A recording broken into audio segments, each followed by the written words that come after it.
Hi, I'm Steven Russell, and this is So Random. Man, I want to work it like that. I actually started pursuing a music career in 1984 at the ripe age of 14. I actually got my first record deal Tuesday, June 2nd, 1986. I think I was 15 going on 16. We were signed to Atlantic Records, and I've been in the music business since that time. I wanna see if you can do it just the way I like. Yeah. Girl, we can dance, we can party till they turn out the lights. Troop started out in Pasadena, California. We wanted to be a fresh side of New Edition. New Edition was very clean cut, and we wanted to be more edgy like Michael and Janet, more street edge to us. We pursued the goal of being the next best thing outside of New Edition. Once we got our first record deal with Atlantic Records, they introduced us to Chucky Booker, Gerald Levert, Zane Giles. Our very first producer was Zach Harmon, and sky was the limit. We skyrocketed. We always toured with a lot of rap artists. I remember sometimes, Troop, we would go out on the road and we would be the only R&B act out of the whole show of 6 to 8 performers. We would be the only R&B act. It would be MC Light, Salt and Pepper, Heavy D and the Boys, Big Daddy Kane, Rob Bass. We worked with the likes of Babyface, Clark Kent, Dallas Austin, Joyce Irby, and we were one of the only R&B acts that could tour without a band. I can't wait till get to school each day. We were so exciting to see at the time that promoters didn't care if we had a band or not. We could go out and make hundreds of thousands of dollars, just the 5 of us. We did that up until 1993 was when things started to change for us. I started to learn a lot about publishing and what it really meant and the essence of songwriting and how important it was. And, when we came into the business, we didn't know about any of that stuff. We didn't know what publishing was. We just wanted to be like Michael Jackson, We just wanted to be stars. Once we found out about certain aspects of music business, we started asking questions. For some reason, when you're signed to people or production company or what have you, they're not fond of you asking questions and growing too fast. And that ultimately was the demise of Troop as we knew it once we decided to leave our first production company.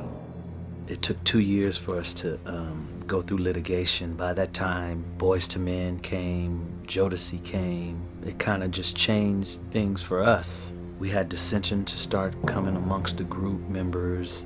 Seems like overnight before we could really accomplish what we wanted. We changed management. We went to Busted Management, which was MC Hammer's brothers, Louis Burrell, his management company, along with Hammer. We were excited about that because Hammer had sold so many albums at the time. We just knew the kind of performers and the kind of album sales we had just come off of, that would be the perfect move for us. But it turned out to not be a good move at all. Everything that glitters is not gold. It just wasn't a good move for the group. They actually had too many artists under their umbrella to really focus on the needs of Troop. So we just kind of fell to the wayside in that company. And that relationship actually damaged the relationship that we had with Atlantic Records. After that, it was never the same again. To this day, it was never the same again. For the longest time, I didn't realize Troop was ultimately over. So I was always writing songs. I've been writing songs since I was in the 10th grade. So I was always holding songs and putting songs to the side for this random Troop album that someday, this Phantom Troop album that was going to happen one day. And my mom kind of took hold of me and kind of shook me and was like, son, you got to wake up. Troop is not happening anymore. It was almost like I was in a dream. And when I woke up, it was 2, 3, 4 years later, and I'm still thinking Troop. And my mom brought it to my attention that life goes on, She was saying, you write beautiful songs, you have so many songs, and you're just sitting on these songs, and there is no such thing as Troop anymore, Once I accepted what she said, I decided to start looking and seeking out people and groups who were working on albums and just started sending my music around. That began my stint as a writer and producer when I started getting songs placed with other people. And at the same time, a good friend of mine, Harvey Mason Jr., a guy who I had been writing songs with since '92, he came to visit me. I had lost the house. My mom owned some apartments in Rialto, California. So me and my family, we were blessed enough to be able to have one of those apartments. And Harvey, he drove way out to see me and visit me. And I didn't realize he had just finished working with Rodney Jerkins and Darkchild, working on Michael Jackson and Tony, just so many projects. And I didn't realize at the time that he was leaving Darkchild and starting his own production company with a friend of his that he met at Darkchild, Damon Thomas, which turned out to be the Underdogs. You know, he told me, you know, Steve, I know you like to write songs by yourself. I know you like doing your thing. But he said, I think it'd be a perfect opportunity for you to spread your wings, man, and get a lot of songs and a lot of work as a writer-producer joining the team. And little did he know he was an angel. It's not my way to talk to strangers. To me, it was like God sent him directly to me to help save me and save my situation.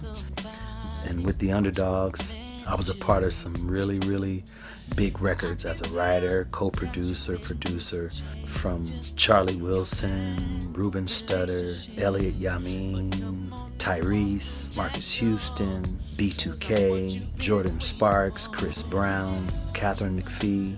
I ended up doing the Barbershop soundtrack with a good friend, Dave McPherson, at Sony.